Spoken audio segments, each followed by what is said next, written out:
Welcome, welcome, welcome to the Cynthia Manion Show, where today we have people, pattern, and power, the 9 keys to business success that Wyatt autographed to me.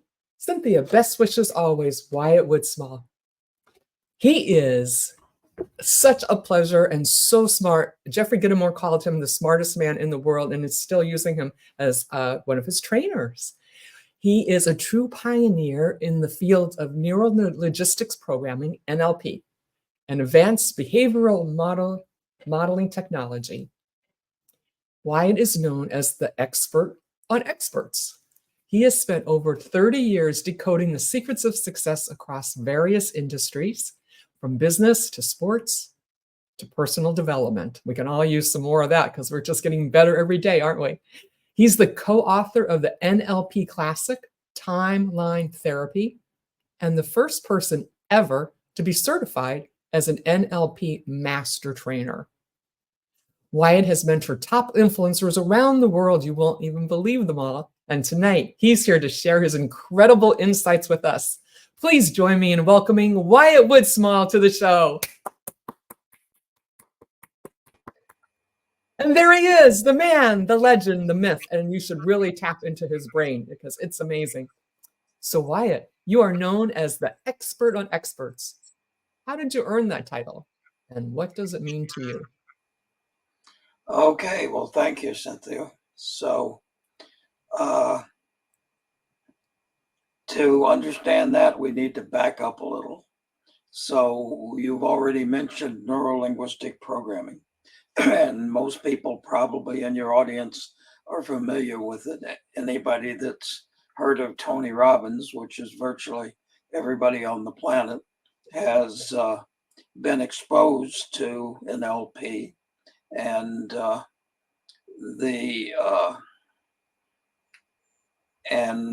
Tony and a lot of the other top marketers use it. Russell Brunson was talking recently about how he incorporates NLP into his marketing. And so NLP's been around now for about 50 years. It was created by 3 people from California, John Grinder, who was a linguist, Richard Bandler, and Frank Pucelik. And NLP has spread through the world in the last 50 years. Now, NLP is unusual in as to where it comes from. So it's based on a process called modeling. Now, modeling is a process of finding people that are really good at what they do, experts, figuring out how they do what they do, and figuring out how to transfer those skills to other people. So when Grinder and Bandler and Pucelik started creating NLP, they work with some true therapeutic geniuses. So one was Milton Erickson, who's generally regarded as the world's greatest medical hypnotist and the person that brought hypnotism into the 20th century. They also modeled Fritz Perls, who was the father of Gestalt therapy. They modeled Virginia Satir, who is family systems. They modeled Gregory Bateson, and these were just a few of the people. And they took the techniques that these people used and they made them explicit and put them together into a system which is called neuro-linguistic programming. And then they license people around the world then to begin to teach NLP. Now, today, what is marketed commercially as NLP is a result of this modeling process. I, from the very beginning, was more interested in the modeling process than the models that they had created. They were interested in therapy. I wasn't particularly interested in therapy. I'm not particularly temperamentally suited to be a therapist. because I think most people simply need a good kick in the seat of the pants to get them going. And so I'm not into mollycoddling people. But so Grender and Bandler then basically focused on therapy. I was more interested in education, in personal growth, and in business. And so that's where I focused. Now then, to understand, as Cynthia said, what the expert on experts means is that my career in NLP has been focused on the modeling process. So I've worked with Olympic athletes. I've worked with some of the top salesmen in the world. I've worked with leaders, with managers, uh, and with a wide variety of people, process and focusing on the modeling process and doing it commercially, working for corporations like Avery Dennison, figuring out how they're able to run what's called a coding machine, which is a huge machine that takes paper and glue and puts out label paper. So modeling can virtually be applied to almost anything and any human skill. If a human being can do it, then that means that people are capable of doing it. And modeling is the process of figuring out how they do it so we can pass on those abilities to other people. So the expert on experts. So what that means is, as a modeler, then I'm an expert on figuring out how the experts do what they do. Now, let's go back to NLP a minute, because there's a lot of confusion around it. And today, there are a lot of people out that claim to be teaching NLP. And NLP has changed, obviously, over the last 50 years. And so that today, a lot of people are adding their thing to it. And so it gets more and more diluted from what the original was that Grinder and Bandler and Pusalik did. So when you hear someone say they do an LP, then find out how recently they learned an LP. And if they learned it in the last 20 years, it's going to be different than what happened in the beginning. So NLP are neuro-linguistic programming. Your behavior is controlled by your neurology. And to control your neurology, then, it depends on how you communicate with yours or another person's neurology. So language, then, verbal and nonverbal, are the way we communicate with ourselves and the way we communicate with other people. And programming means simply the order and sequence of our communications. So neuro-linguistic programming. Now then, NLP is based on 4 rules. Rule number 1, know your outcome. You need to know what you want. Most people don't know what they want. They just float through life. They don't have outcomes. They're not goal-directed. They're not goal-focused. NLP is a technology of achievement. It's about what is your outcome and how do you go about getting that outcome. So first rule is know your outcome. Second is have enough sensory acuity to see whether you're getting your goal or not. So therefore, sensory acuity is the way we know if what we're doing is working or not. So in NLP, we learn how to read body language, how to listen to people's verbal and nonverbal communication, and how to interpret that information. So that one of the so-called axioms of NLP is the meaning of your communication is the response you get. Now, if you operate out of this principle, you operate in communication quite differently than most people do. So what NLP says is when you're communicating with somebody, it's not what you intend to say. It's not what you think you say. It's what the other person perceives you as saying that counts. So to understand your communication, you can't understand it from your perspective. You have to understand it from the perspective of the person you're communicating with.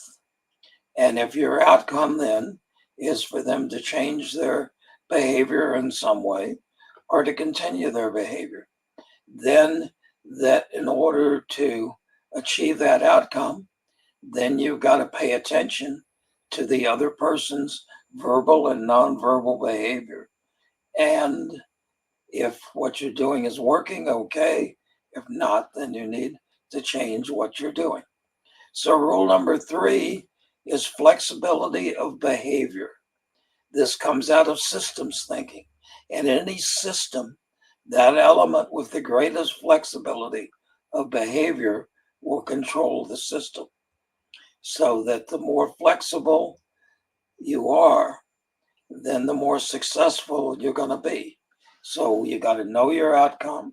You got to have enough sensory acuity to see if what you're doing and the communication you're engaged in is helping you get your outcome. And third, you got to vary your behavior till you get the response you want. So if it's not working, anything else has a higher probability of working than what doesn't work. So if what you're doing is not getting you where you need to get, you need to stop doing that and you need to do something else. So you got to be flexible in your behavior. You've got to be willing to try different things until you're successful. And rule number 4, then, we had to add because we found people heard the first 3 rules and they still weren't getting results. So rule number 4 is do rules 1 through 3 or take action now. So it's not a theoretical discipline, it's a practical discipline. So that's a little bit about the NLP process then. The modeling process is based on the basic assumption that all human nervous systems are functionally similar, and if one human being can do it, then another person could be able to do it, and it's a question of how. So it's about figuring that out. So the one of the ideas behind modeling comes out of the 80-20 rule or Pareto's principle. Pareto was an Italian economist, and he noticed as he looked into organizations that 80% of the results were produced by 20% of the people. In other words, 80% in the organization were only producing 20% of the results, whereas 20% were producing 80% of the results. So if you could take what that 20% that were getting 80% of the results did, and if you could transfer that to the other 80%, you would increase the productivity 320% overnight. If I could increase the productivity in your organization 1 or 2%, you'd probably be ecstatic. So the potential for NLP is enormous, and the potential for modeling is enormous. So as I said, it's been used in working with Olympic athletes. My wife, Marilyn, who passed away 5 years ago, and I work with the U.S. Olympic diving team. And we went in and modeled the elite U.S. divers, such as Greg Louganis, and who was able to win back-to-back gold medals in both springboard and platform. And we figured out how Greg did the dives, and then we designed ways to transfer that to the other members of the diving team. And when Greg retired, They thought that the U.S. basically was over, that he was a freak. He was able to do things other people couldn't, and that there was nobody in the pipeline that would be able to fall into his shoes. And so we were able then to produce then a couple of gold medals and several silver medals and bronze medals as a result of the work we did. Now, one thing about Greg that was interesting, and it's helps to understand more about the modeling process. So it has to do with the Chinese diving team.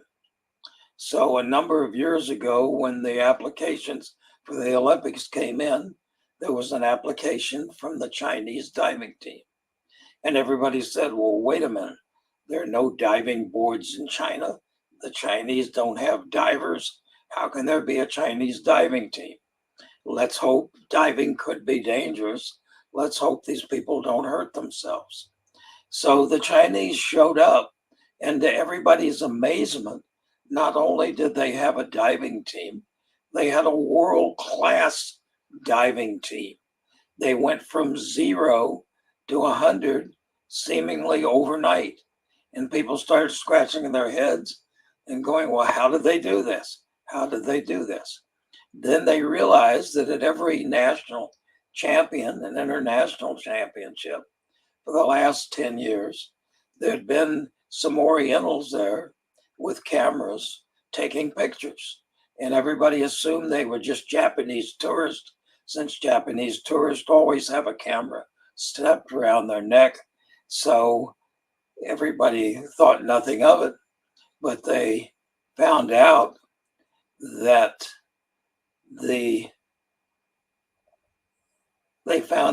these were not Japanese tourists, they were Chinese coaches. And they were there observing and photographing all of the elite divers of the world.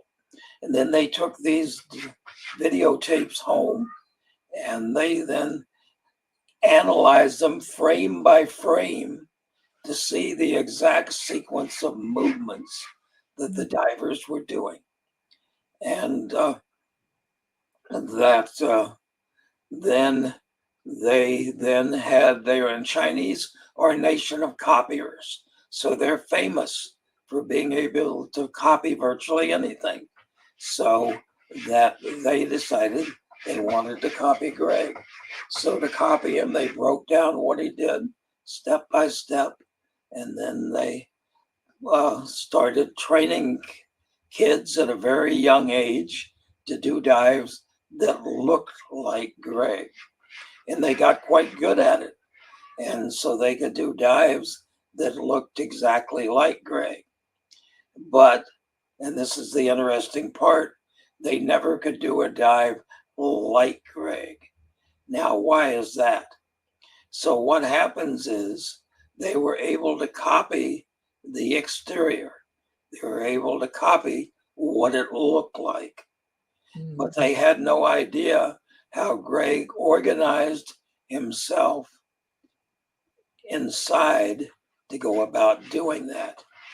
And so that Greg then has a quote about diving, which is interesting. He said, in diving, there's a sweet spot on the board. It's right at the end. Sometimes I'm a little over, sometimes I'm a little under. I don't know till I'm in the air. I have to deal with whatever takeoff I've been given. That's why I train so hard. I have to get to the right place, but I have to be able to do it from all the wrong places. Now, the Chinese, if they can hit the sweet spot and they're good at it, then they can do a dive that looks like Greg. But Greg is not doing the dive the same way. Greg is a different person. So what happens is he's continually micro adjusting throughout the entire dive so that he's able to rip the water vertically at the end. whereas the Chinese are doing it the same identical way every time. From the outside, it looks the same. From the inside, it's a totally different process. So we had to figure out then how Greg organized himself inside to be able to do what he was able to do. And he did some things that other divers normally don't do. So when you jump off a diving board, you spend 3.5 or 4.5 times in the air, and then you want to rip the water vertically with as little splash as possible. So that Greg then Greg came out of it. When he started off, he was a dancer, and he learned to move according to music. And so that he learned then to listen to the rhythm of the board. So he could hear from the board and knew exactly when, for each of the boards, that he needed to jump to get the greatest height off of the board. Now, the other divers, that was totally crazy because they were using other rep systems. So normally, when you jump off the board, obviously, as you're spinning, you see the air, the sky, the ceiling, and you see the pool, and it's going around rapidly, and you got to know how to come out and when to come out to hit the water vertically. And so in diving, there's sprinklers on the edge of the pool. And if the pool is like glass, then you don't know where the surface is. You can injure yourself badly. So you need to be able to see the surface of the water. So what they do then is they put little sprinklers on the side of the pool that creates waves in the pool so you can see the surface. So it's not like a mirror. And so those sprinklers make a sound. Not very loud, but nevertheless a sound. Now Greg could tell how high he was above the water from the sound of those sprinklers, whereas other divers never even heard the sprinklers, were totally unaware they were there. So this is frequently what happens, is frequently people that are experts are using information that's available, but that other people are not aware of and don't utilize. And so that was one of the lessons then learned. Greg was able to do some amazing things. So this gives you a little idea about what modeling is. Modeling can be applied in virtually any area in the business world. So take sales, for instance. So Cynthia and I are good friends with Jeffrey Gitomer, the king of sales, who's one of the top salesmen out there, who's just created an AI system for his sales, which is going to be launched this coming week. And so Jeffrey's AI sales system. In any case, so we were talking about sales. I modeled a gentleman named Sean McCardle, who was the greatest salesman in the history of his industry. He was a printing salesman. He was able to sell $1 billion worth of printing over a 5-year period. Wow. 1 year, he sold 2.68 million, I believe, in sales. So that's a hell of a lot of printing sales. So I worked with him, figured out how he did what he did, and then we put together a program we call the Rainmaker Seminar. And that we taught it, and the first time we taught it, we had one of the ladies in the class, Jeannie Most from Chicago. She went back and she was able to sell a $10 million sale, which was the greatest sale in the history of the company, and was more than virtually every salesman in the company together had ever sold. So we asked her, well, how did you do that? She said, all I did was exactly what you told me. So one of the things we told her is, if you're going to be a salesman, go for the top. Don't go for the bottom. Everybody goes for the bottom. There's too much competition at the bottom, and the payoff is very small. Whereas the payoff at the top is much greater, and people are afraid to go for the top. So go for the top. So she went back home and she said, well, who's the top? And she come up with a client and went and made a $10 million sale. And nobody else was trying to sell that person, because who the hell is going to sell $10 million? So a lot of it has to do with the mindset and the way you approach things. So that's another example then of modeling success. We did a project, and those of you that are familiar with Robbins, we did a project with the the U.S. Army Pistol Marksmanship Training Unit. And so that I was a civilian employee of the Department of the Army, and I convinced a very astute general to put together a task force to explore training and how to improve training in the military. And so we picked certain areas to work on, and one of the areas was marksmanship. So I got Robbins in to come in and work. And so Robbins and myself and 4 or 5 other people then were part of a team then that then went to the Army Marksmanship Training Unit, and we worked with the top pistol shooters in the Army. And so that most people pick up a pistol and look at a target that's 50 feet downrange, and they start shooting at the target, and they may fire 50 rounds, and then they go look at the target, and there's some in the middle, and then they're scattered out all over, and you look up and count up the number of holes, and there were more shots than holes. So some of the shots didn't even hit the target at all. So then you start changing, but you don't know what to change. And so then things end up getting worse and worse usually.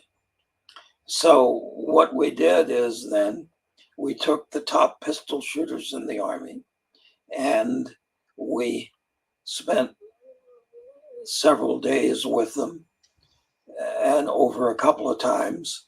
And the goal was to figure out how they did what they did. And so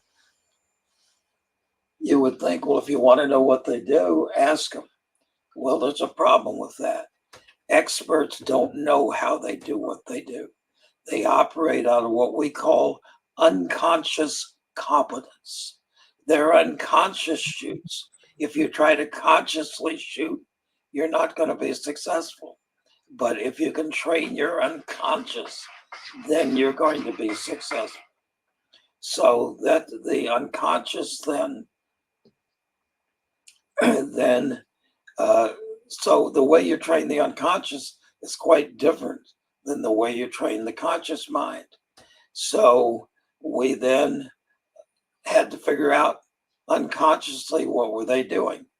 And we noticed then that they were looking at the target, and we had to put a camera at an angle in front of them so we could see what they look like, because you can't stand in front of somebody with a gun obviously when they're shooting it. So we had to use some technology to get the information we needed.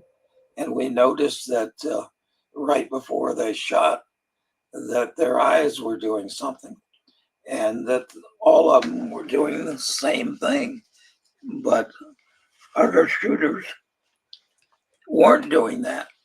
So the question is, what were they doing that the normal person doesn't do? Well, what it turned out is they were making a picture of perfect sight alignment. Then matching that picture to the real-time picture of what they were seeing. And when they matched, they squeezed the trigger. Now then, marksmanship can be summed up in one sentence. I've got somewhere downstairs in my library the definitive book on marksmanship. It's 400 pages. It's written by a Russian, and it's considered to be the classic text that explains everything and anything about marksmanship. Well, that 400 pages can be reduced to one sentence. One sentence. If you want to be an expert, all you need to do is one thing, and that's this. You need to align your sights on the target and discharge the round without disturbing the sight alignment. When you can do that, then you'll be an expert shot. So once again, you align the sights on the target.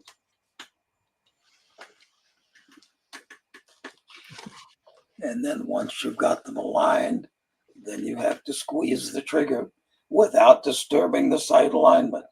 If you can do that, then you'll be an expert shot. So that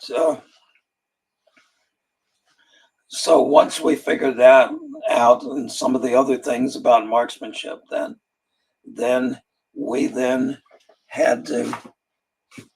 So the Army then teaches all of the new recruits in the infantry to shoot a rifle. And so we then designed a course for the Army drill sergeants, who are the ones that teach the recruits, and at Fort Benning, and they got the highest score anyone had ever achieved as a group as a result of the training program we put together. So these are just some examples then of the modeling process and the kind of results that you can achieve. So that once again, we've modeled in a lot of areas. And with the Army, we did a project on Morse code. Tony, as I said, and Grinder participated in the the marksmanship modeling, and the original was on pistol shooting. And we had one lady in the pistol shooting class that Robbins and I taught to demonstrate the proof of principle, and that we had the Army Marksmanship Training Unit would normally teach a course, and it would take 3 days in order to qualify people, and they would only qualify maybe 80%, whereas the course we brought together took 2 days. Actually, the Army course was 4 days, took 2 days, so we did it in half the time, and we did it with a third of the ammunition. So we had one lady in the class who had never held a gun in her hand in her life. And after 8 hours, she qualified expert with the 45. And we said, "This is impressive. How did you do it?" She said, "All I did was exactly what you told me." So now we had 2 people in the class. By the middle of the second day, we had qualified 13 out of 15. And it took us then another half day to get the final 2. And those were the only 2 that had ever shot a gun before in their life. And the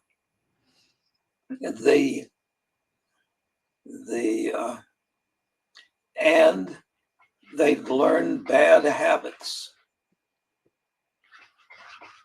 They'd learn bad habits.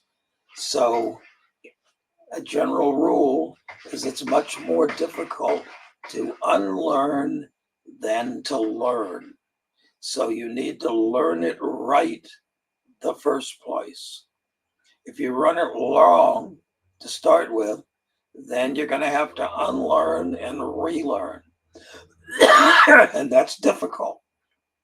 So that's why it's so important in education to teach people the right way from the very beginning. One of the most impressive people that we model, my wife and I, unfortunately, she's passed on 5 years ago, but with the gentleman we model, his name was Michelle Thomas. He was probably the most remarkable human being I've ever met. He was a Polish Jew that grew up in Poland right after World War One. And when the Nazis began to come to power, then he went from Poland and lived with his aunt. And then he went to Vienna and Austria. And when the Nazis began to take over Austria, then he went from there to France. He joined the French resistance. He was captured, put in concentration camp, escaped, caught, put in slave labor camp, escaped, caught again, escaped, and when and once again was in the resistance when the Allies invaded Italy and started moving north. Then they met up with the French resistance partway up Italy, and where it was estimated it would take them 6 months to fight their way. And because the French resistance was able to join up with them, they were able to do it in like 2 weeks. And so he was part of the resistance then. And when the army met him then, they said, this guy's amazing. So they immediately recruited him into military intelligence. And in military intelligence then, he captured he did amazing things. Right before all of the Nazi party records were going to be destroyed in a pulp mill, he arrived right on the scene, right at the right time, and rescued the records, which became the historical proof of all of the Nazi. He captured the #1 war criminal, and he just did all sorts of amazing things. And it's written up in a book then, which is written a biographical story. John Leclerc, the famous writer, said he was the bravest man you'll ever meet. And the things he did were just amazing. In any case, after the war, or when he was a student in the Sorbonne in Paris, one of his teachers said, nobody knows anything about the learning process of the human mind. And he thought, that's tragic. I want to learn about the learning process of the human mind. So after the war, he came to the States and he settled in Hollywood. And he then thought, what do I do now? The war's over. I was fought for the American Army, so I became a U.S. citizen, and I moved to the U.S. And what will I do? And he thought, well, what I want to learn is how people learn. So what's the best way to learn how people learn? It's to teach. Mm-hmm. He thought, well, what do I teach? And he thought, well, what's the most foreign thing anybody could learn? And he said, a foreign language. So he thought, okay. He opened the Polyglot Institute in Beverly Hills. He changed the name later when he found out nobody knew what a polyglot was, but it's somebody who speaks multiple languages. So he started off then teaching people to speak 4 languages. English speakers to teach German, French, Spanish, and Italian. And so initially then he took 12 weeks to help people develop then proficiency in the language. Over a period of 30 years, that 12 weeks was reduced to 5 days. He could take an individual, and in 5 days, he could do what most universities fail to do in 4 or 5 years. He was able to teach people to speak the language proficiently. So part of the way he did that is that when we learn our own language, we learn to speak before we learn to read or write. So Mhm. one of the problems with learning a language in school is they try to get you to do everything at once.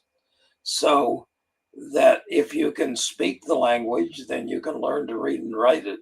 But if you can read and write it and you don't know how to speak it, you may never learn to speak it. So you learn to speak your own language before you learn to read or write it. So he started then teaching people how to speak the language. Now, he had some very unique and interesting ways of going about teaching people how to speak a language. So he would say, "This is the way you say this." And then he would say, "Okay, now how would you do this?" And he would teach in complete sentences.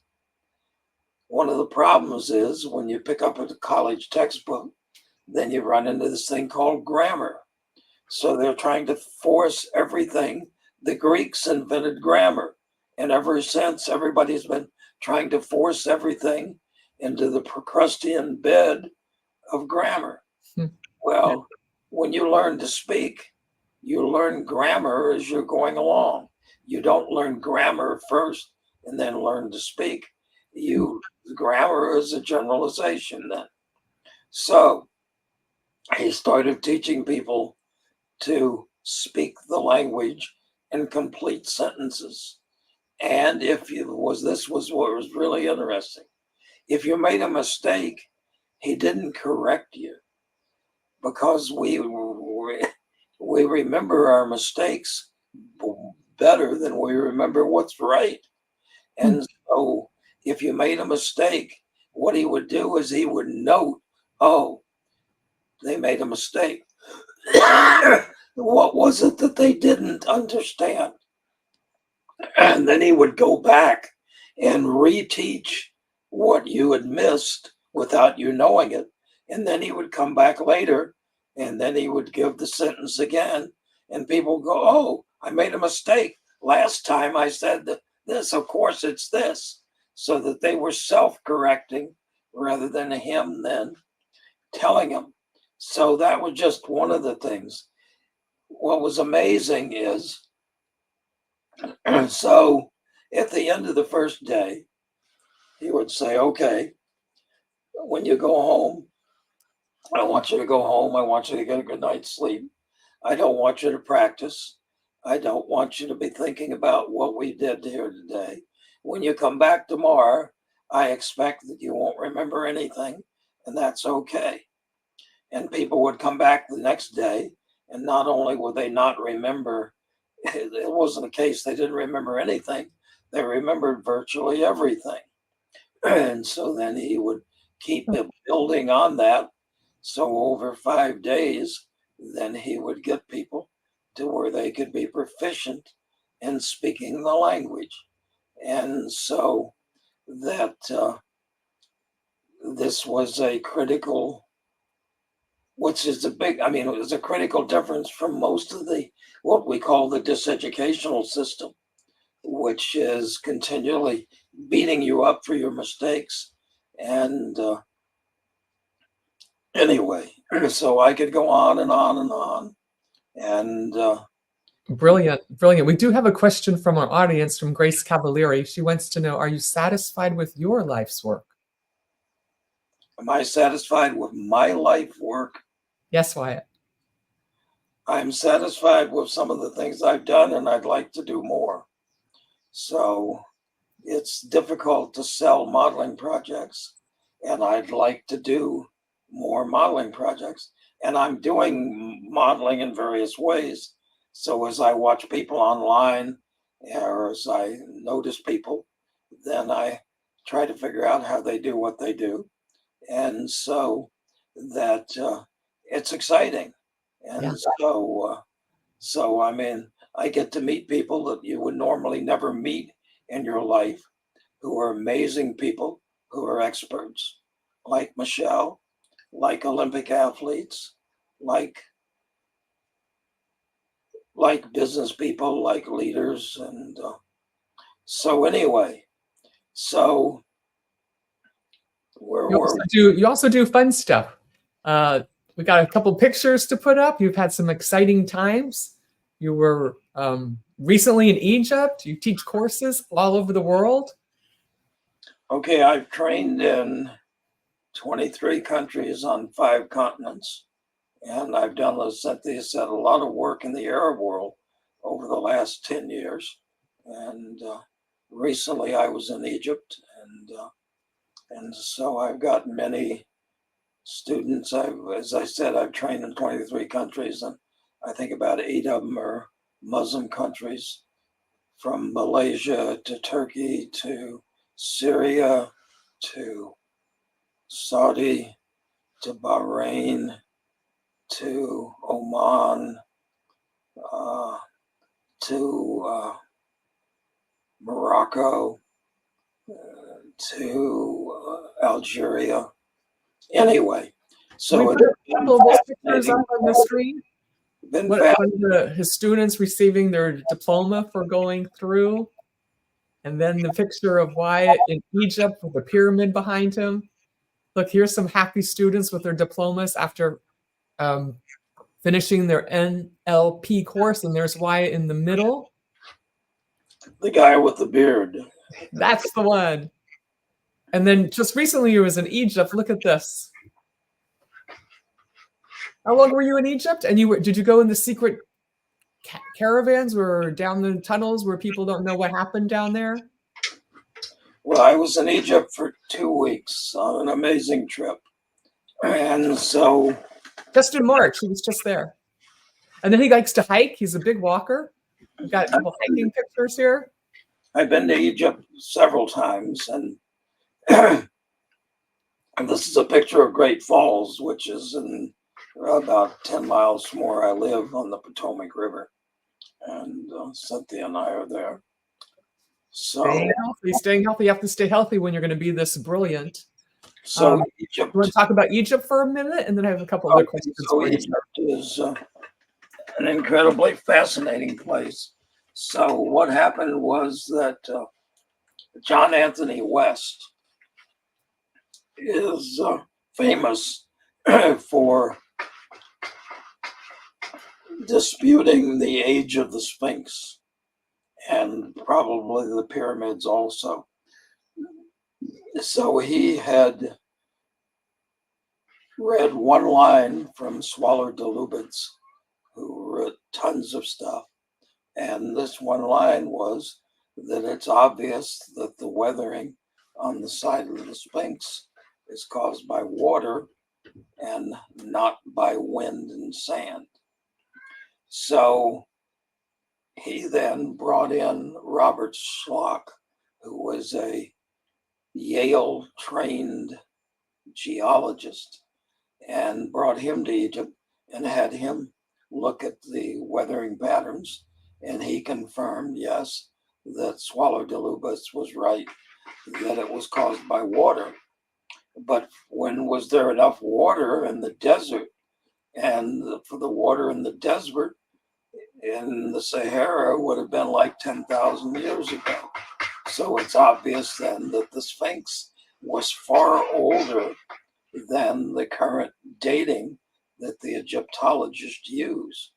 So in any case, so so John Anthony West, one of his students, was a gentleman named Russ Hudson, who's the leading expert in the world on the Enneagram typology model. And so then when West died, he'd asked Hudson to continue the tour because he wanted the wisdom that he had collected over years in Egypt to continue. So that Hudson then every year in the summer, then he takes a group of people then on John Anthony West's tour. So that you're pointing out all of the things that normal Egyptologists dismiss that would indicate that Egypt is far older than the modern Egyptologists claim. And so what was happening, of course, is that when Schlock, based on Swallow de Lubis, then said that the Sphinx is much older than. Wyatt has cats. He has beautiful, furry, white. Are they Persian cats? And they are having a wonderful time over here. Actually, I think the cats are one of Wyatt's favorite students. They're making noise. Yes, sir. So any case then, so ancient Egypt then is probably far older. And so the classic argument was, well, okay, if Egypt's going to be older, if there was a pre-existing civilization, then where is it? Where are there any signs of it? And so, and they have what they call stair-step evolution, that normally evolution should occur in stair steps. And with Egypt, it seems like all of a sudden they went from nowhere to a highly advanced civilization. And how the hell do you do that? So it would seem evidence that that there were people in Egypt that were highly advanced that predated then our modern understanding of what happened in Egypt. And so that so people said, well, okay, well, then there's nowhere else in the world. Is there any evidence? Well, there is.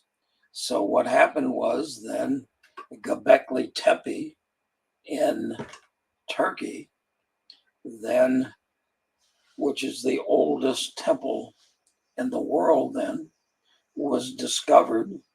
And when they excavated it, they found out to their amazement that it was 12,000 years old and went back to the Younger Dryas, the Ice Age. And that, so now we have evidence that yes, there was a civilization, highly advanced, that were able to construct amazing monographs. And so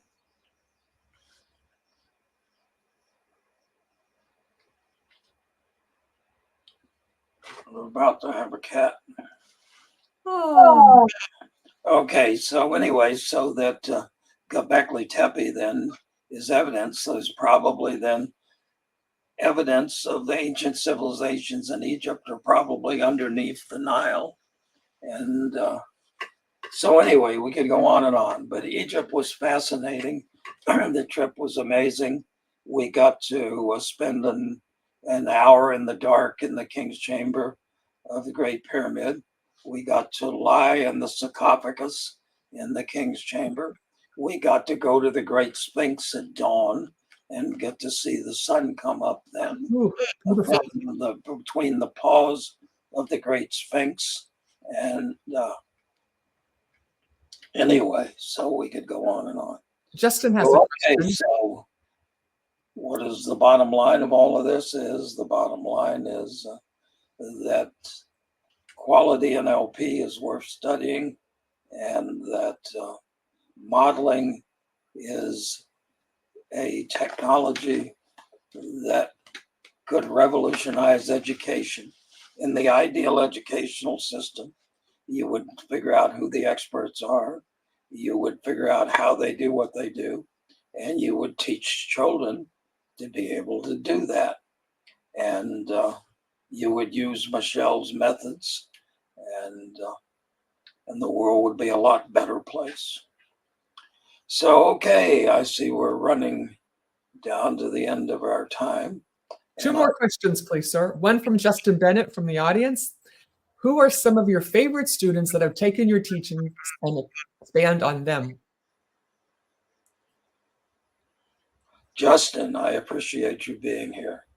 I think about you off and on, and I think we should talk and and see where I think you could help and contribute to this process. So, who are some of my favorite students? I mean, people you've never heard of. Obviously, you heard of Robbins, and so I was his mentor at the very beginning when he got started, and help teach his first couple of courses that he put together. And there's a gentleman named Marvin Oka in Australia, a gentleman named Richard Deal, who's from Hawaii originally.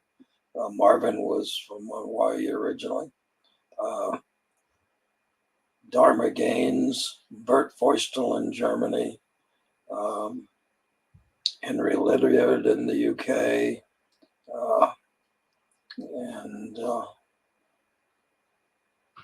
and there's people all over the world. And as I said, I've trained 23 countries on 5 continents, so I've got students everywhere, and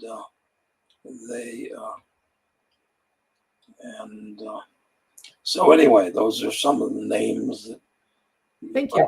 haven't heard of. For Robbins. Yeah, that's the Tony Robbins, as in we all know him. Tony Robbins, yes. Very charismatic. Finally, Wyatt, what legacy do you hope to leave behind in the world of NLP and behavioral modeling? Okay, well, I've more or less created and formalized behavioral modeling. And one of my students, Marvin in Australia, is the one person that's kind of picked up the banner and is proceeding with it. And so I would like to leave a legacy behind of creating the technology that could revolutionize education. And that, and in NLP, I'm the co-creator of the International NLP Trainers Association, and that I was dissatisfied with a lot of the NLP that's out there, which is simplistic and in many cases borderline unethical. And so I've advocated for ethics, professionalism in NLP, and created the ANELPTA, the International NLP Trainers Association. So that's my legacy. So And that is quite a legacy to help our world.